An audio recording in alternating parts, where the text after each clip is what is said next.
Welcome to The Newsworthy. All the day's news in less than 10 minutes. Fast, fair, fun, and on the go. Thanks so much for tuning in. Today, an East Coast storm with possible flight cancellations, new tariffs, and a Russian threat. Plus, what's the casting couch statue and the best and worst states for quality of life. All that and much more in less than 10 minutes. I'm Erica Mandy. Today is Friday, March 2nd. You ready? Let's do this. It's about to get more expensive to import steel and aluminum into the U.S. President Trump said he's signing an order next week to put a 25% tariff on steel and a 10% tariff on aluminum, basically putting a tax on every shipment with those materials coming into the U.S. So what's the potential upside? The president believes this will lead to more U.S. jobs. He expects more companies will buy from U.S. manufacturers instead of overseas.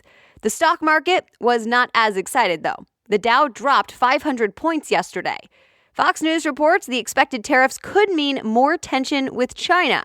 Critics wonder if other countries will retaliate and start their own tariffs on imported U.S. products, and whether this could lead to a trade war. The U.S. ambassador to Mexico says she'll be the next one to leave. She's resigning. The AP reports she called it a difficult decision, considering the importance of a U.S.-Mexico relationship and what she calls a crucial moment right now. But she didn't really say why she's leaving. Reuters points out the relationship between the U.S. and Mexico is not great right now, considering negotiations still going on over trade and President Trump's threat to make Mexico pay for a border wall. Roberta Jacobson's last day will be in May. Russian President Vladimir Putin just threatened the U.S. The BBC says the Russian president claimed to have a bunch of nuclear weapons that are, quote, invincible, that it could get around any U.S. defense mechanisms. One video graphic even seemed to show missiles coming down on the state of Florida. He claimed the missiles could reach anywhere in the world. It was part of his annual speech, and this year it comes just a couple of weeks before an election there. Putin will probably win. Some experts say he's probably bluffing on a lot of these weapons threats, but others say he did touch on an actual vulnerability in the U.S. That defense is a lot harder with low-flying missiles that hit before the country can react. But what Russia can actually do isn't totally clear. The strong threat? Noted.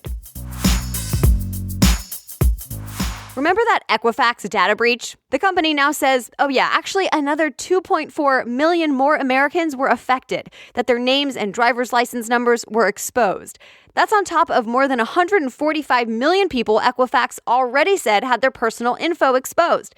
CNN says Equifax will notify the new victims directly.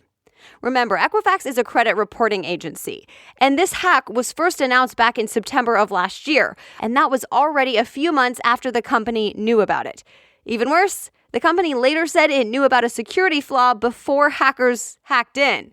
So the PR around the company has not been great. Equifax is now under investigation and is facing a whole bunch of civil lawsuits.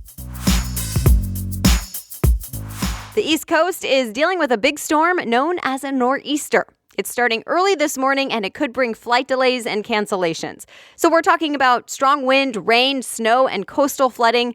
You also might hear the term bombogenesis, because that's apparently happening.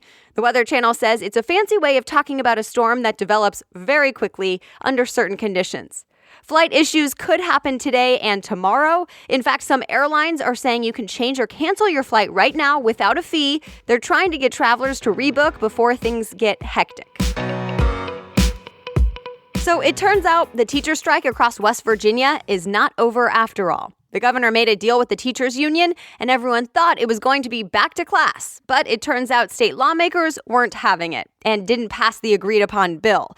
One lawmaker told CNN the state doesn't have the money to support the proposed 5% raise for teachers. The strike and protests started last week, and it means thousands of students have not been able to go to school for several days in a row. The governor said he's meeting with lawmakers trying to end this thing. The Weinstein Company is now saying, just kidding about that whole bankruptcy thing. It's getting sold after all. Remember, this is the movie studio co-founded by Harvey Weinstein, the former Hollywood hotshot who is now disgraced. Dozens of women accused him of sexual harassment and assault. Deadline reports the people taking over now will turn the studio into a new movie studio that, by the way, will be run by mostly women. The deal means 150 people may get to keep their jobs, and there will be a new fund that will be compensating the victims of sexual harassment and abuse. As for the lawsuit against the company, the one that almost stopped the deal from going through, reports say the New York Attorney General may actually drop that civil rights case if that fund for victims is finalized. Right now, there's a golden statue of Harvey Weinstein in Hollywood. It was just unveiled in time for the Academy Awards this weekend. But don't freak out. Entertainment Weekly says it's an LA street artist statement about Hollywood. It's not actually a statue to honor him, and it's not permanent. It shows Weinstein sitting in a bathrobe with an Oscar statue in his lap on what's labeled a casting couch.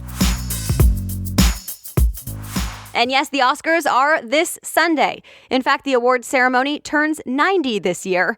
The main event starts at 8 p.m. Eastern Time, 5 p.m. Pacific on ABC. You can also see it live on Facebook Watch this year. Variety reports it's the only social platform that has the rights to show the live stream. ABC's late-night talk show host, Jimmy Kimmel, will be hosting the ceremony once again.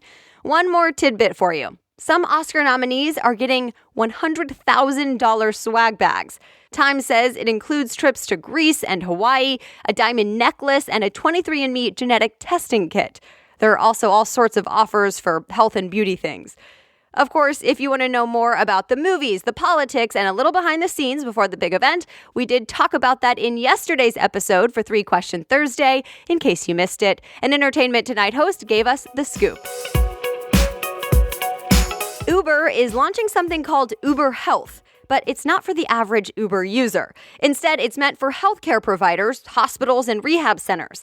In fact, it's similar to something that already exists called Uber Central. That's what businesses can use to book rides for clientele. But Uber Health also comes with a HIPAA compliance. That's the federal law that requires health information to stay private and secure. Uber says too many patients never make it to their medical appointments, and this just might help. Iowa is the best state in the U.S. in 2018, and Louisiana is the worst, at least according to a new U.S. News & World Report study that apparently looked at thousands of different data points. They ranked each state for things like healthcare, education, economy, safety, and more. In the end, an overall list was created. So, which state got the best ranking for quality of life? North Dakota. California got the worst.